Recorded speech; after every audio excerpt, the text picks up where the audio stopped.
안녕하세요. 저는 결혼에 실패하고 서울에서 살고 있는 42세 여성입니다. 여러분들은 의아하게 생각하시겠지만 남편과 갈라서게 된 건 시아버지 때문입니다. 보통 기혼 여성들이 이혼을 하는 건 남편이나 시어머니 때문일 거라고 생각하는데요. 저도 이혼하게 되면 남편이 바람을 피거나 고부 갈등 때문에 하게 될 거라고 예상했습니다. 그런데 제가 모시게 된 시아버지는 상당히 독특한 사람이었습니다. 상식적으로는 도저히 납득할 수 없는 짓을 저질렀고 그 뒷감당이 고스란히 제 몫으로 돌아왔기 때문에 결혼 생활을 끝낼 수밖에 없게 되었죠. 그럼 지금부터 인간 말종 같은 시아버지가 제게 어떤 더러운 짓을 저질렀는지 모두 말씀드리도록 하겠습니다. 저는 남편을 만나기 전에 시어머니부터 알게 되었습니다. 시어머니의 소개로 남편을 만나게 되었던 거죠. 시어머니는 제가 일하던 의류 매장의 단골 손님이셨습니다. 의류 매장에서 일하기 전에는 냉동식품을 유통하는 회사에서 사무직으로 3년 정도 일했는데요. 그때 같이 일하던 남자 직원과 사귀게 되었죠. 잘 웃고 주변 사람들에게 서글서글한 성격이라 인기가 많은 남자였습니다. 다른 여직원들처럼 남몰래 호감을 가지고 있었는데 같은 프로젝트를 맡게 되면서 사이가 가까워졌습니다. 그 프로젝트가 끝날 무렵 사귀게 되었지만 저는 뼈저리게 후회하고 말았습니다. 연애를 시작하고 몇 달 지나지 않아서 병적으로 저를 의심하더라고요. 정말 의처증이 아닌가 싶을 정도로 저에게 집착했습니다. 전에는 그렇지 않았는데 제가 다른 남자 직원들과 웃으면서 대화만 해도 얼굴 표정이 확 달라졌죠. 어느 날은 갑자기 탕비실로 데려가서 직원들 몰래 협박을 하기도 하였습니다. 다연아, 아까는 왜 그렇게 웃었어? 앞으로 나 말고 다른 남자한테는 눈길도 주지 말고 말도 섞지 마. 아니, 말도 섞지 말라고? 그럼 어떻게 일하라는 거야? 요즘 따라 왜 그래? 집착이 점점 심해지는 것 같아. 나한테 뭐 서운한 거 있어?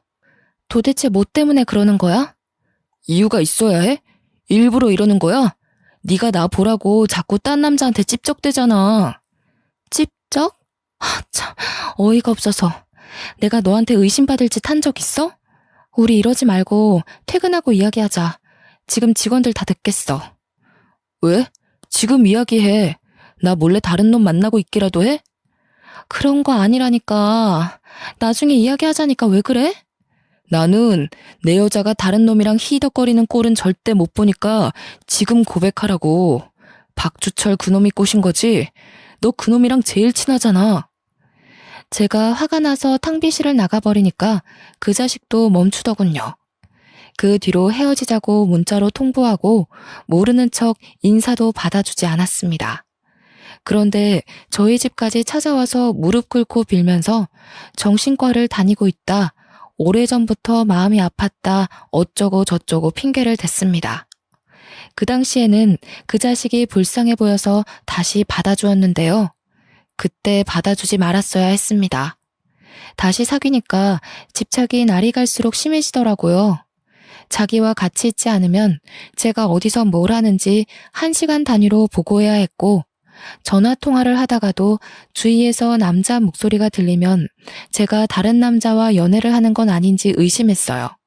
심지어 그런 집착 때문에 헤어지자고 하면 제게 폭력까지 썼습니다.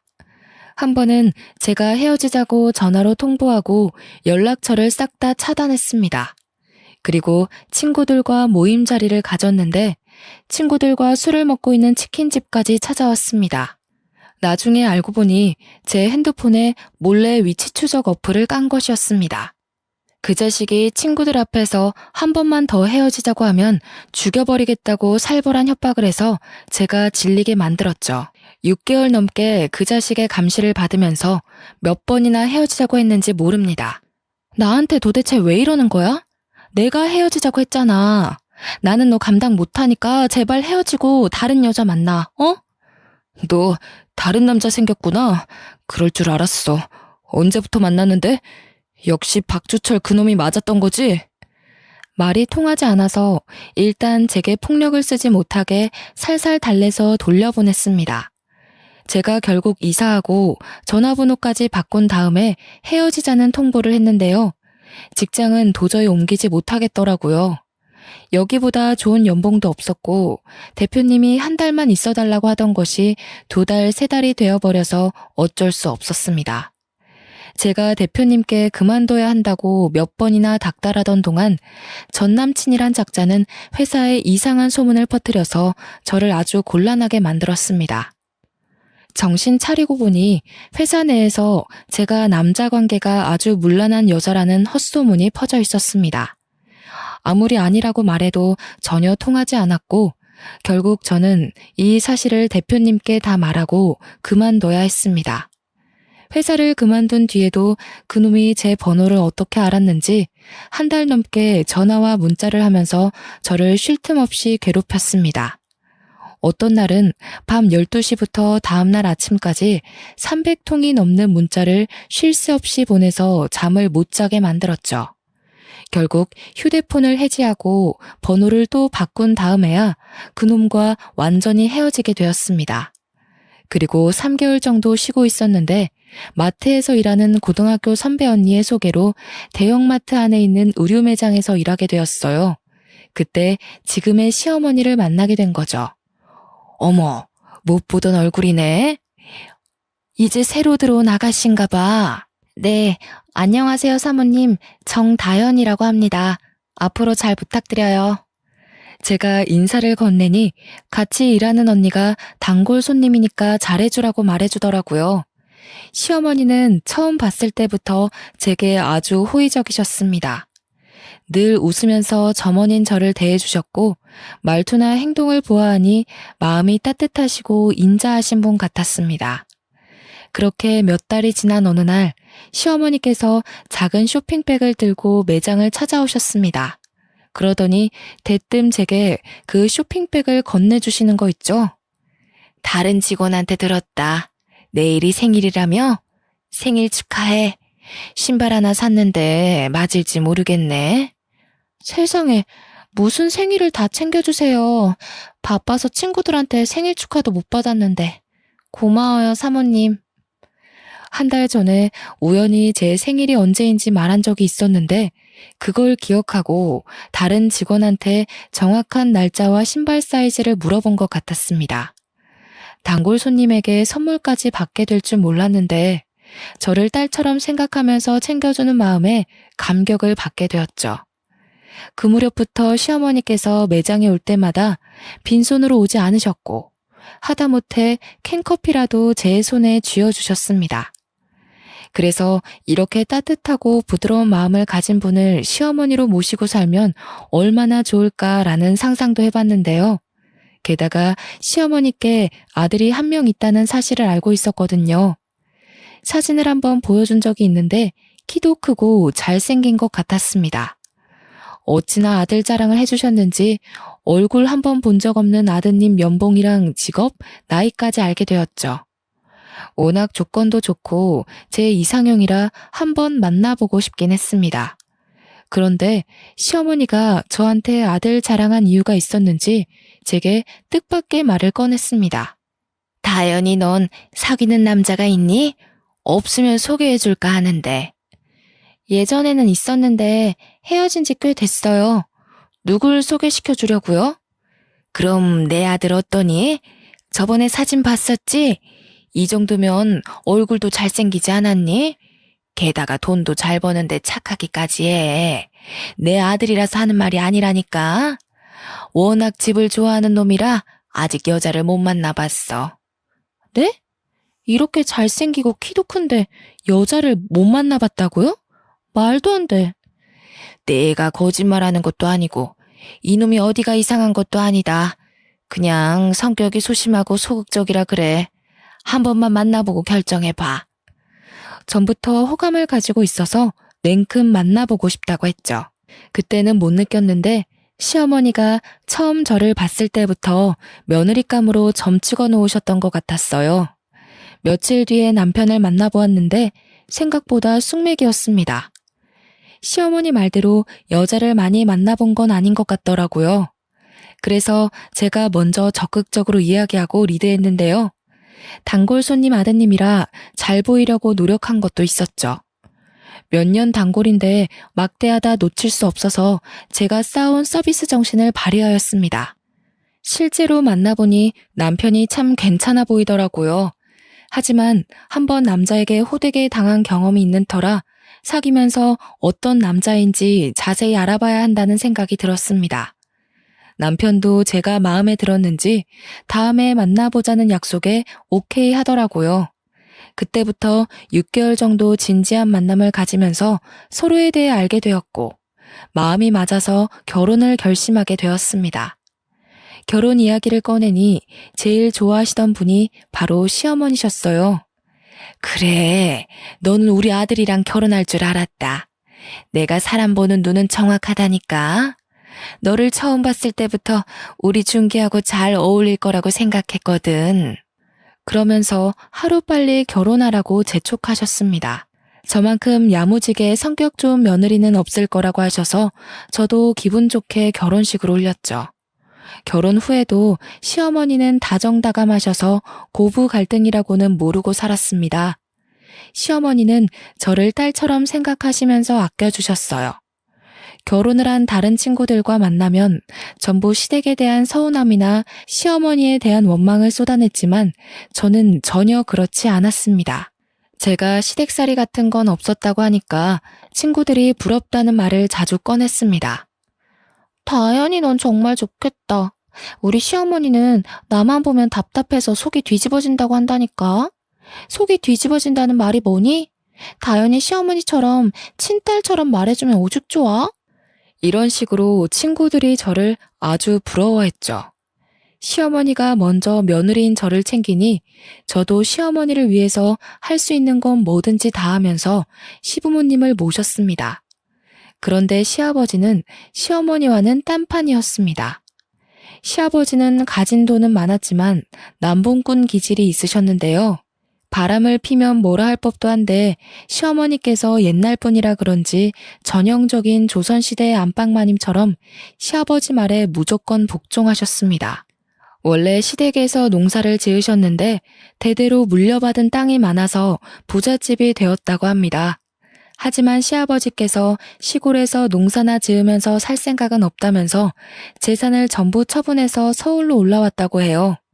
그 뒤로 사업을 시작했는데 사업가 기질이 있으셔서 크게 성공하신 것 같더라고요. 하지만 그러면 뭐 하나요? 여자를 밝혀도 너무 많이 밝히셔서 밖으로 새는 돈이 더 많았습니다. 제가 시집 왔을 때부터 시아버지는 여러 여자들을 몰래 만나고 다녔습니다. 시어머니도 그런 사실을 알고 있었지만 모르는 척 하셨어요. 제가 한 번은 시아버지께서 다른 여자랑 있는 걸 봤다고 이야기했는데요. 글쎄, 어머님이 한숨을 푹 쉬시면서 이렇게 말씀하시는 거 있죠? 그래, 옆동에 사는 여자랑 같이 있었지? 나도 알고 있다. 그런데 뭐 어쩌겠냐. 이 나이에 이혼하는 것도 웃기고 가장이 식구들 밥 굶기지 않으면 그걸로 족한 거야. 시아버지께서 바람을 피더라도 가정이 흔들릴 정도로 큰 문제를 일으키지 않아서 다행이었죠. 아버님이 선을 넘었더라면 진작에 이혼을 하셨을 겁니다. 그만큼 시아버지께서 시어머니의 인내심을 넘어서지 않는 선에서 바람을 피웠고 결정적으로 생활에 부족함이 없도록 돈을 줬기 때문에 시어머니는 참고 살아왔던 것 같습니다. 당연히 저희 남편도 시아버지의 바람길을 잘 알고 있었습니다. 주위 사람들도 이 이야기를 듣고 남편한테도 바람기가 있는 거 아니냐고 걱정했는데요. 다행히 제 남편은 시아버지와 닮지 않았습니다. 정말로 가정에 충실한 남자였죠. 제가 굳세게 믿은 것은 바로 남편이 하는 말에 있었습니다. 아버지, 또 옆동에 사는 여자랑 데이트하고 있더라. 같은 남자로서 정말 이해할 수 없어. 남자든 여자든 결혼을 하면 가정에 책임을 져야지. 어떻게 대놓고 바람을 필 수가 있지? 그런 면에서 아버지는 너무 무책임해. 그럼 당신이 뭐라 한마디라도 해보지. 말도 안 꺼내본 거야? 남편은 시아버지에게 옆동에 사는 여자와 정리하라고 몇 번이나 설득해봤지만 소용이 없었다고 하네요. 그리고 시어머니가 아버지의 여자 문제를 거론하지 않고 살기로 작정했으니 남편도 어머님의 뜻을 따르게 된 겁니다. 한마디로 시아버지를 포기하게 된 거죠. 하지만 시아버지도 나이를 먹으니 점차 변하기 시작했습니다. 남편이 대놓고 아파트 앞에서 옆동 여자와 다투는 모습을 보고 아버님께 화를 내고 말았는데요.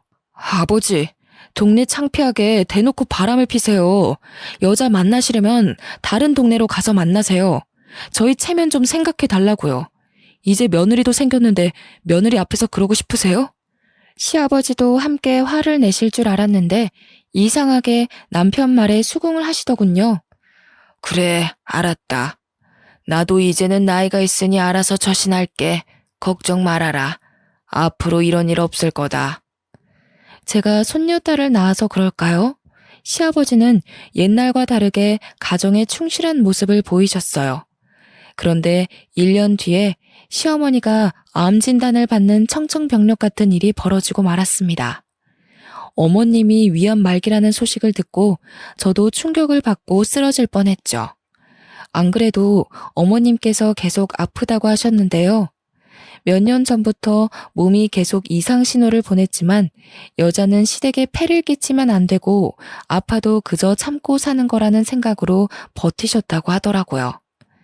시어머니가 수술을 위해 입원하게 되자 병수발은 당연히 제 몫이 되었습니다. 수술을 하기 전날 밤까지 시어머니를 모시면서 긴장을 풀어드렸죠. 다 잘 될 거다. 잠깐만 눈 붙이고 오면 모든 게 끝날 거라고 말씀드리는데 어머님께서 제 손을 꼭 잡고 지금껏 감춰왔던 속마음을 털어놓으셨습니다. 얘야, 나 정말 속상하다. 내가 죽을 때가 됐다고 생각하니까 너무 억울해. 마음 같아서는 지금 남편을 찾아가서 무릎 꿇고 빌라고 하고 싶은 마음이야. 나도 여잔데 남편이 다른 여자랑 놀아나는 걸 그저 보고만 있어야 하는 내 마음이 어땠겠니? 말은 안 했지만 정말 죽지 못해 지금껏 살았어. 어머님이 말씀하시면서 눈물을 흘리는데 마음이 찡해졌습니다. 겉으로는 남자가 사회생활 하다 보면 그럴 수 있다고 말하셨지만 속으로는 피눈물을 쏟으신 것이었습니다. 어쩜 아버님은 와이프 속도 모르고 다른 여자를 만나왔던 걸까요? 시아버지는 시어머니 마음이 타들어간지도 모르고 바보 같은 마누라 만나서 마음대로 놀아나도 된다고 생각했던 것 같아요. 시어머니는 그날 밤 내내 정말 이혼하고 싶었지만 그때마다 어린아들이 발목을 잡았다고 생각하셨어요. 그렇게 잠도 안 주무시고 수십 년간 가슴속에 쌓아뒀던 응어리들을 제게 풀고 수술실로 들어가셨는데요. 대기실에 혼자 우두커니 앉아서 수술이 잘 되기만을 기도하는데 시어머니 속에 쌓인 우라가 화병을 만들었고 나중에는 위암의 원인이 된 것 같다는 생각만 들었습니다. 수술이 끝난 뒤에 시어머니께서 회복실로 옮겨지고 퇴근한 남편도 병원으로 찾아왔습니다. 하지만 시아버지는 끝까지 오지 않았죠. 남편이 오고 1시간이 더 흐른 다음에야 수술을 한 담당 의사가 나왔습니다. 수술복을 입은 채 저희 부부를 부르더니 충격적인 말을 꺼내더군요. 생각보다 암덩어리가 크고 다른 장기에도 전이가 되어 있어서 수술이 오래 걸렸습니다. 가장 문제가 되는 부분은 제거했지만 결과가 100% 좋다고는 말씀 못 드리겠네요. 의사는 언제든 암이 재발할 수 있으니 상당 기간 입원하면서 경과를 지켜보자고 했어요. 의식을 찾은 시어머니께는 수술이 잘 되었다고 말씀드렸습니다. 몇 달만 입원해서 항암 치료만 받으면 완치될 거라고 했죠. 하지만 시어머니는 제 말을 믿지 않는 건지 힘없이 고개를 끄덕이셨습니다. 저도 왠지 모르게 어머님이 오래 못 버틸 것 같아 불안한 마음이 들었어요. 그래서 시아버지께 전화를 드렸지만 핸드폰 전원이 꺼져 있는 것 같았습니다. 너무 화가 난 나머지 남편을 병실에서 데리고 나와서 괜히 목소리를 높이기도 했죠. 아니, 아내가 암 수술을 받았는데 아버님은 어디서 뭘 하고 있길래 병원에 코빼기도 비치질 않는 거야? 당신이 전화해 봤어? 내 전화만 안 받는 거래? 나도 몰라. 그냥 부르지 마. 엄마가 집에 없으니 살판 난 거겠지. 난 기대하지도 않았어. 제 생각도 그랬습니다. 시아버지는 분명히 다른 여자를 만나느라 병원에 와볼 생각도 안 하는 것 같았습니다. 이건 해도 해도 너무한다는 생각이 들었죠. 속으로 아버님 욕을 하고 있는데 며칠 후에 시아버지께서 병원을 찾아오셨습니다. 그래서 아버님을 보자마자 대뜸 호통을 치고 말았습니다. 아버님, 도대체 어디에 계셨던 거예요? 어머님 상태가 생각보다 심각하다고요. 이럴 때일수록 아버님이 곁에 있어 주셔야 하는 거 아니에요? 하지만 시아버지는 제 말을 건성으로 들으셨습니다. 몸은 병원에 있었지만 마음은 콩밭에 가 있는 듯 병원에서도 다른 내연녀들에게 문자와 전화를 하면서 만날 약속을 잡으시더라고요. 설마 했는데 시어머니가 집에 없으니 밤마다 여러 여자들을 만나고 다녔던 겁니다. 그것 때문에 저와 남편은 시아버지와 싸우게 되었죠. 아버지, 우리가 하는 말 듣고 있긴 한 거야? 여자가 그렇게 좋아? 그렇게 좋으면 병문안 오지 말고 그 여자랑 있지 그랬어. 엄마가 죽을지도 모르는데 지금 뭐 하는 짓이야? 뭐? 이 자식이 어쩌고 저째? 어디 애비한테 눈을 부라리고 훈계를 하려고 들어? 네 애미가 지금 죽기라도 했냐? 그리고 병수발은 며느라가가 하잖아. 도대체 뭐가 문제냐? 어? 아버님, 제발 이러지 마세요. 어머님도 다 눈이 있어요. 아버님이 그동안 병문안 안 오고 잠수 탄 거 알고 있다고요. 아무리 그래도 같이 산 부인에 대해 도리는 지켜야죠. 저는 사정을 하기도 했고 화를 내기도 했지만 시아버지는 듣지 않았습니다. 자기는 하루라도 여자가 없으면 못 산다는 말까지 대놓고 했을 정도였으니까요. 아내는 목숨을 걸고 암과 싸우는데 남편이란 작자는 다른 여자와 어울리면서 히히덕거리면서 다니다니 용서가 안 되는 일이었습니다. 아버님이 이런 식으로 무대포로 나오니 저도 울컥해서 심한 말을 내뱉고 말았죠. 아버님, 정말 너무하시네요. 아버님이 무슨 짐승이에요? 짐승들도 자기 가족이 아프면 만사 제쳐놓고 돌보는 법인데 사람이 어떻게 이럴 수가 있어요? 뭐? 그래서 내가 짐승만도 못하다는 거냐? 네, 제가 보기에 아버님은 개 돼지만도 못하네요. 그 말을 듣고 시아버지께서 화가 나셨는지 제 뺨을 때리셨습니다. 저는 아픈 것보다 억울해서 눈물을 흘렸고 그 모습을 본 남편도 뚜껑이 열려서 시아버지와 한판 붙게 되었죠. 지금 미쳤어? 애를 왜 때리는 거야? 애 엄마가 틀린 말 했어? 나도 많이 참았어. 이제부터 당신 아버지라고 부르지도 않을 거니까 당장 나가. 남편이 그렇게 화를 내는 걸 처음 보았습니다.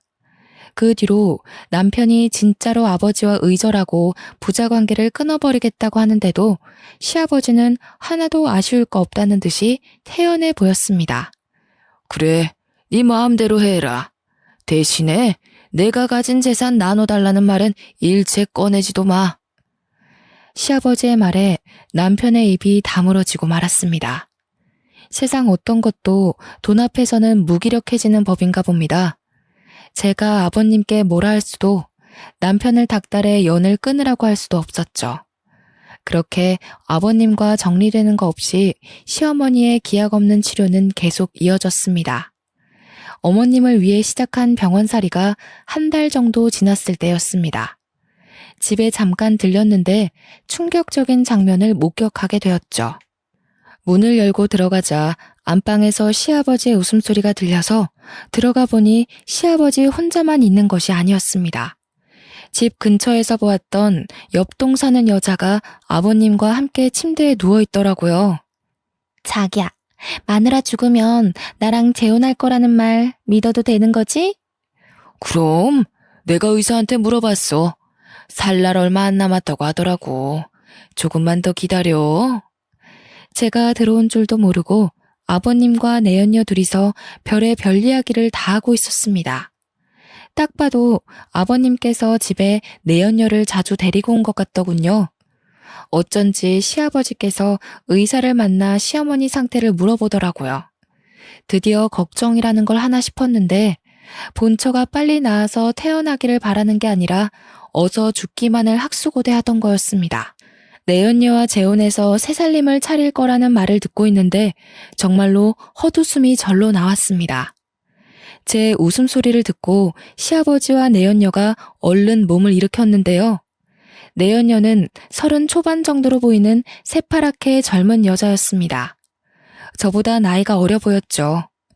내연녀는 저를 보자마자 놀라서 호들갑을 떠는데 시아버지는 놀라지도 않았습니다. 그래서 제가 가방을 집어던지면서 버럭 소리를 질러버렸습니다. 아버님, 정말 너무하시네요. 어머님 집에서 뭐 어쩌고 저째요? 지금 저 여자랑 재혼할 생각할 때가 아니잖아요. 바람 피시더라도 도리는 지키시라고요. 아유, 뭔 놈의 기집애가 이렇게 목소리가 커? 며느리가 낄 일 아니다. 내가 뭐라든 네가 상관할 바가 아니라고. 시아버지도 저 따라 고함치시더니 내연녀를 데리고 집에서 나가버렸습니다. 내연녀가 나갈 때 뒤돌아보면서 가소롭다는 듯이 비웃던 거 생각하면 정말 오장육부가 다 뒤집힐 것 같네요. 그리고 3개월 뒤에 시어머니께서 세상을 뜨시고 마셨습니다. 한번 전이가 시작된 암덩어리들이 손 쓸 수 없이 퍼지고 만 것이었습니다. 저는 장례식이 끝난 후에도 어머님이 생각나 몰래 눈물을 흘리는데 시아버지는 파렴치한 짓을 저지르셨습니다. 시어머니 장례식을 치른 지 얼마나 됐다고 저보다 어린 내연녀를 집으로 데리고 와서 당장 재혼을 하겠다고 선언한 겁니다. 저는 어이가 없어서 넋이 나가버렸고 남편은 말도 안 되는 소리 하지 말라고 경악을 했죠. 아버지, 진짜 머리가 어떻게 된 거 아냐? 엄마 장례를 치른 지 딱 이틀 지났단 말이야. 아무리 저 불려우 같은 여자한테 홀렸다고 해도 이럴 수는 없어. 재혼 절대 안 돼. 난 죽어도 반대할 거니까 저 여자 당장 내보내. 내가 너한테 허락받자고 하는 말 아니다. 니들은 앞으로 새엄마한테 예의 바르게 굴어야 한다는 소리야. 너희들보다 어리다고 무시하고 함부로 대했다가는 가만두지 않을 테니까 알아서 해. 저는 정말 설마 했습니다. 내연녀가 무슨 낯짝으로 우리 집안에 들어올까 싶었는데 정말로 들어오더군요. 하루아침에 시어머니 자리를 꿰차더니 저희 집 안방을 차지해버렸습니다. 32살에 제 막내 동생 뻘밖에 안 되는 나이였는데 도대체 그런 짓은 어디서 배웠는지 상전처럼 굴면서 시집살이를 시켰습니다. 반말은 기본이었고 음식 투정에 자기는 숟가락 하나 까딱하지 않으면서 집안 살림이 엉망이라고 트집을 잡았는데요. 야, 국이 왜 이렇게 짜? 살림하는 여자가 간도 제대로 못 맞추면 어쩌자는 거야? 당장 다시 끓여와. 처음에는 제 길을 꺾고 시어머니 대접을 받으려고 사사건건 트집을 잡는 것 같았습니다. 하지만 저도 그냥 당하고 있을 수는 없는 노릇이었죠. 몸종 취급하지 마. 내가 만든 음식이 입에 안 맞으면 네가 직접 해먹어. 아니면 주면 주는 대로 군말 없이 받아 먹어야지. 뭐? 이게 시어머니한테 무슨 말버릇이야? 너 다시 말해봐. 지금 뭐라 했어?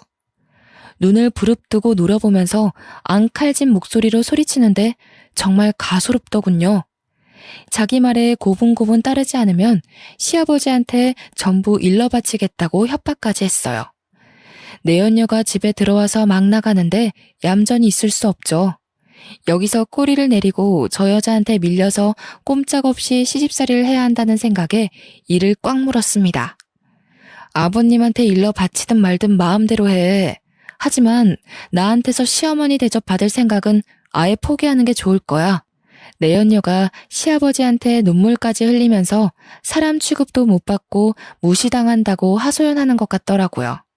시아버지가 저를 부르길래 저도 남편을 불렀습니다.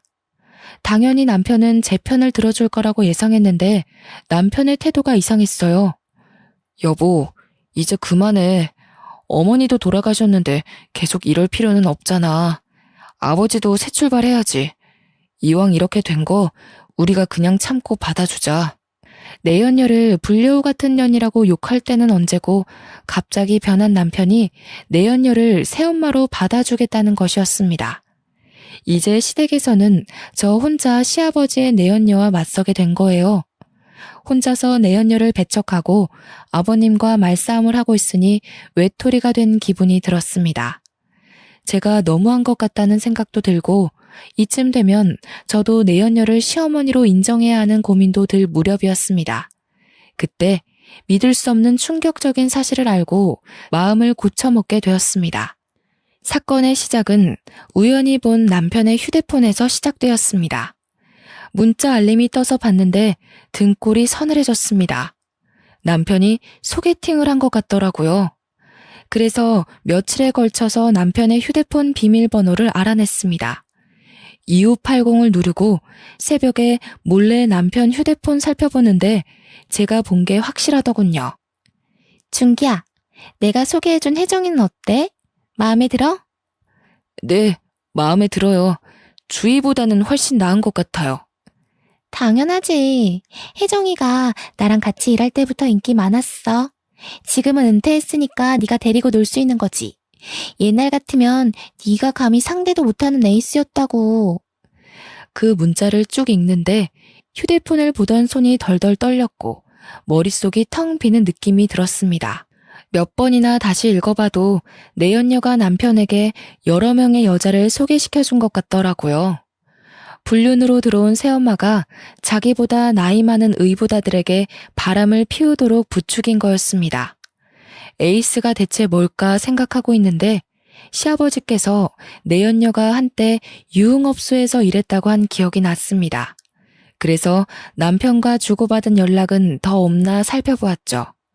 그 문자들을 다 본 순간 내연녀가 남편에게 왜 여자들을 소개해주면서 바람을 피우도록 만들었는지 알아냈습니다. 사실 내연녀는 집에 들어온 지 한 달도 안 돼서 본색을 드러냈습니다.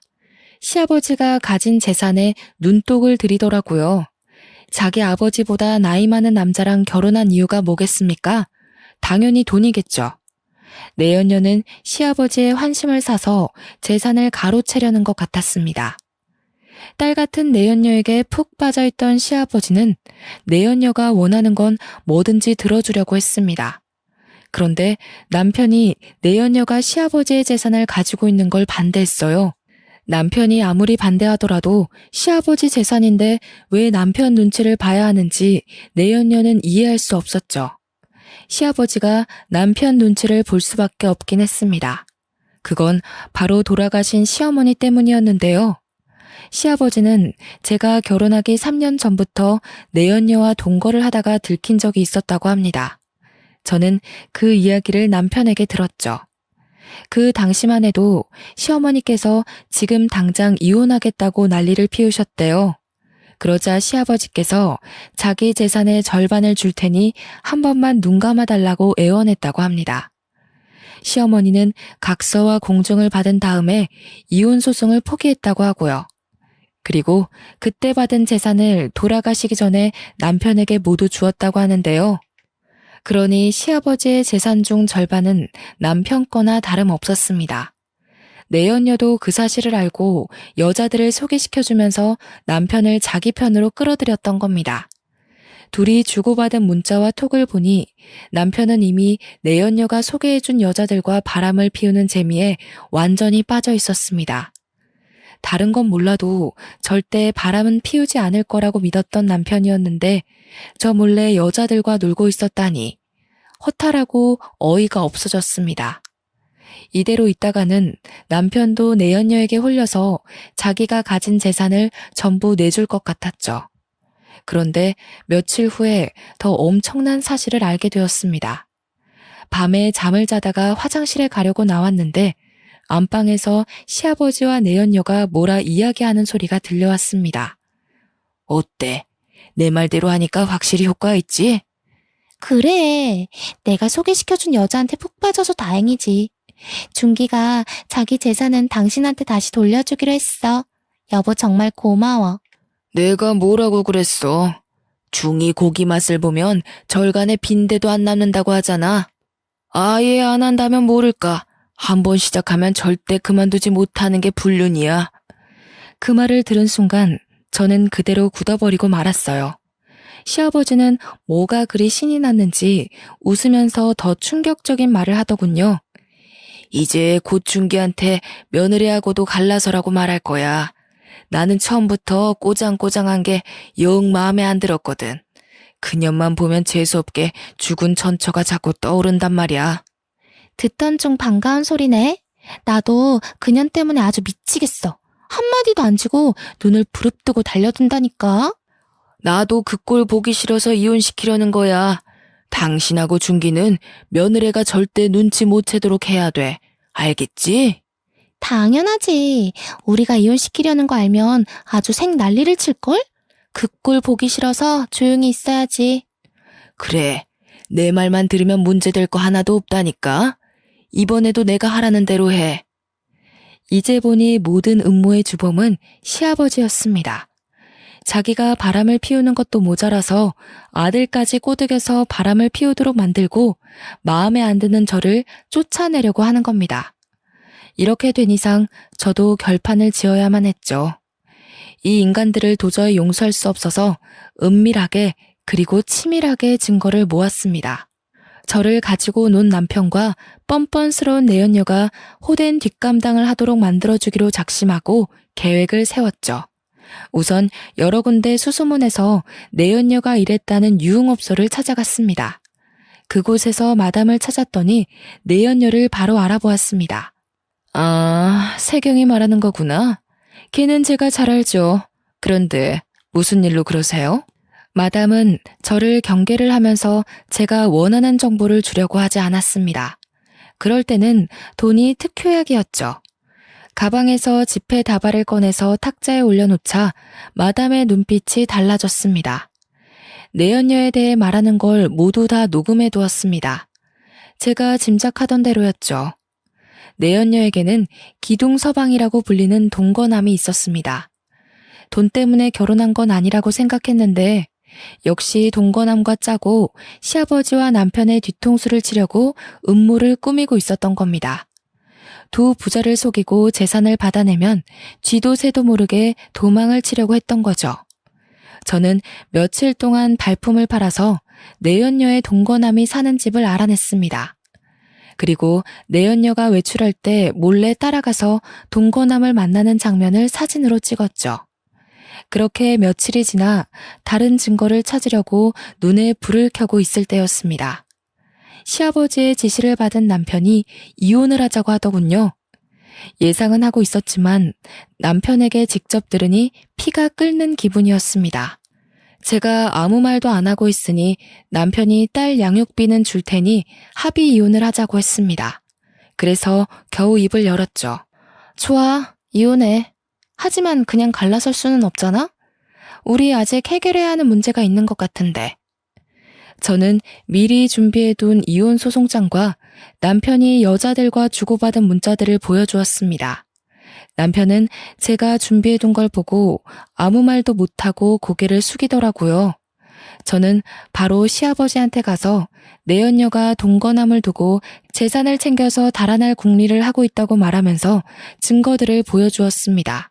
당연히 내연녀가 옆에 있을 때 말해버렸죠. 제가 모아둔 증거들을 보고 내연녀 얼굴이 새파랗게 질려버렸는데요. 시아버지는 화가 나서 그런 내연녀 뺨을 때리고 머리채를 잡은 채 경찰서로 끌고 갔습니다.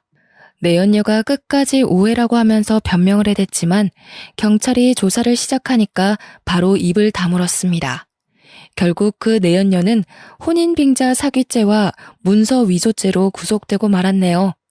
시아버지께서 내연녀가 구속됐다는 소식을 전해주면서 친히 감사 인사까지 건네주었습니다. 얘야, 고맙구나. 네 덕분에 내 재산을 지키게 되었어. 시아버지가 제 손을 잡고 활짝 웃길래 저도 따라 웃으면서 말씀드렸습니다. 뭘요? 이제 아버님 재산은 제 거니까 지켜야죠. 저한테 재산 전부 주셔야 하는 거 알고 있죠? 뭐? 내 재산을 너한테 전부 다 줘야 한다고? 갑자기 왜? 시아버지는 대번에 얼굴이 굳히면서 물어보시더라고요. 제가 남편과 이혼하게 되면서 당연히 남편에게서 재산을 나눠받았는데요. 가정 파탄의 원인은 남편의 불륜이었지만 그 원인을 제공한 사람은 시아버지라는 증거를 법정에 제출해서 시아버지에게도 위자료를 청구했거든요. 그 말을 듣고 아버님께서 웃기지 말라고 하면서 법대로 하자고 하시더라고요. 바람은 아들이 피웠는데 왜 자기가 위자료를 주냐고 난리를 피우길래 제가 고소하라고 했습니다. 하지만 법정에서는 제 손을 들어주었죠. 시아버지는 독한 년이라고 법정이 떠나가도록 소리를 질러댔지만 아버님 말대로 법대로 한 거였습니다. 그래서 바람둥이 시아버지와 철없이 덩달아 바람을 피우던 전 남편이 가지고 있던 재산은 고스란히 제 차지가 되었습니다. 나중에 시아버지가 찾아와 위자료 액수를 줄여달라고 비굴하게 애원했지만 들어주지 않았습니다. 돌아가신 시어머니에게 저지른 짓을 생각하면 시아버지가 사람으로 보이지 않았거든요. 저는 다시는 찾아오지 말라고 확실하게 못을 받고 쫓아내버렸네요. 여러분들은 한 번뿐인 인생을 제 시아버지처럼 지저분하게 살지 않길 바랍니다. 저처럼 이런 일은 겪지 마시길 바라면서 이만 긴 글 줄여보도록 하겠습니다. 제 사연 끝까지 읽어주셔서 감사합니다.